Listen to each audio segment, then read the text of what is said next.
बाजब नहीं बोली अहाँ कठोर, हे मोर सुंदर धिया। बाजब नहीं बोली अहाँ कठोर, हे मोर सुंदर धिया।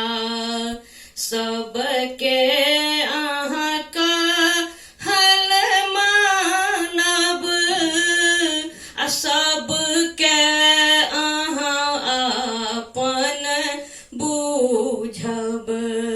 सबके अहाँ कहल मानब, सबके अहाँ अपन बूझब। राखब सासुर के मान, हे मोर सुंदर धिया। राखब सासुर के मान, हे मोर सुंदर धिया। बोली जे मीठ बाजब, सबके अहाँ मन में रहब। बोली जे मीठ बाजब, सबके अहाँ मन में रहब। करबैन ससुर जी के सम्मान, हे मोर सुंदर धिया।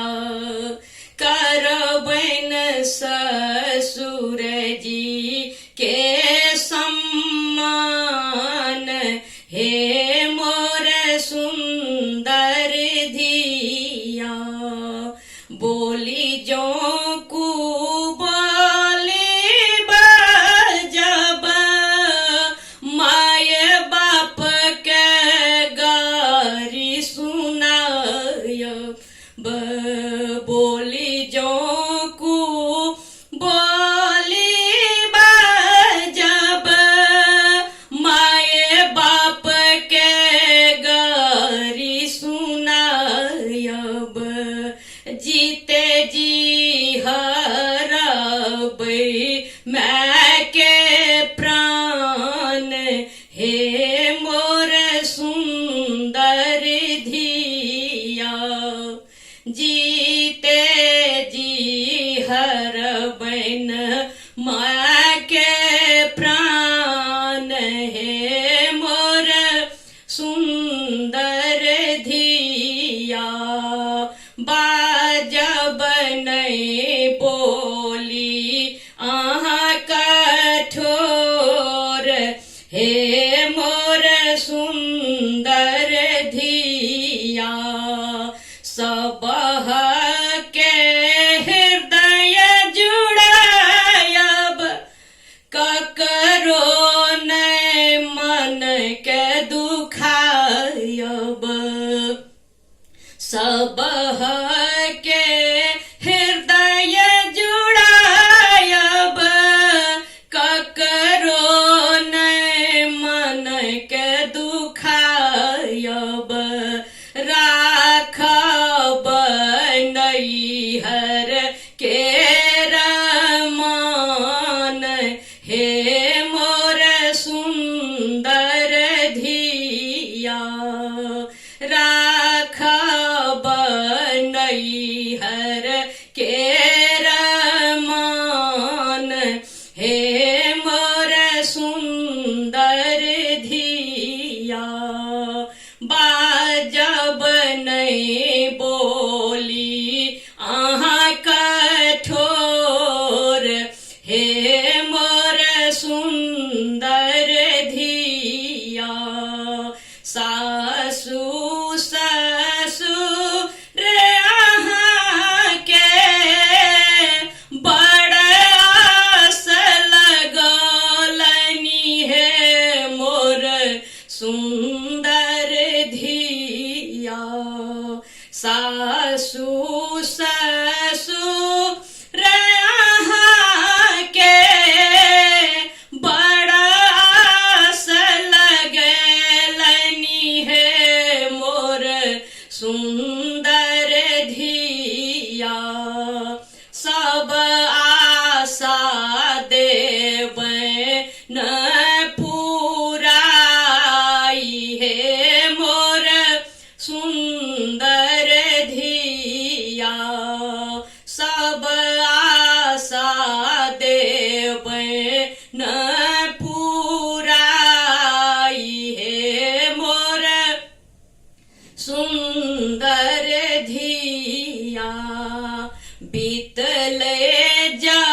बीतलै जवानी हुनकर एलै बूढ़ापा हे मोर सुंदर धिया दुख सुख में रहबै अहाँ संग साथ हे मोर सुंदर धिया दुख सुख में रहबै अहाँ संग साथ हे मोर सुंदर धिया बाजब नहीं बोली अहाँ कठोर हे मोर सुंदर धिया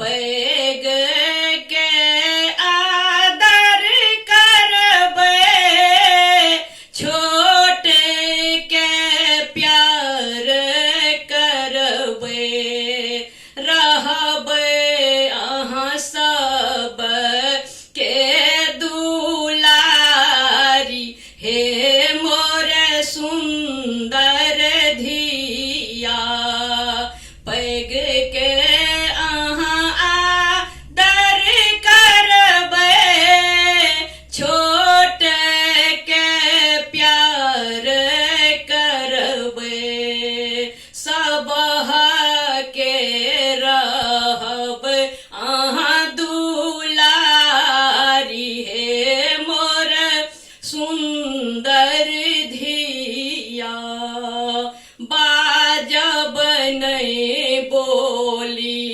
अहाँ कठोर हे मोर सुंदर धिया जही पति पर अहाँ सब सुख करबै हे मोर सुंदर धिया जही पति पर अहाँ सब सुख करबै हे मोर सुंदर धिया से पूत सासु देलनि बनाई हे मोर सुंदर धिया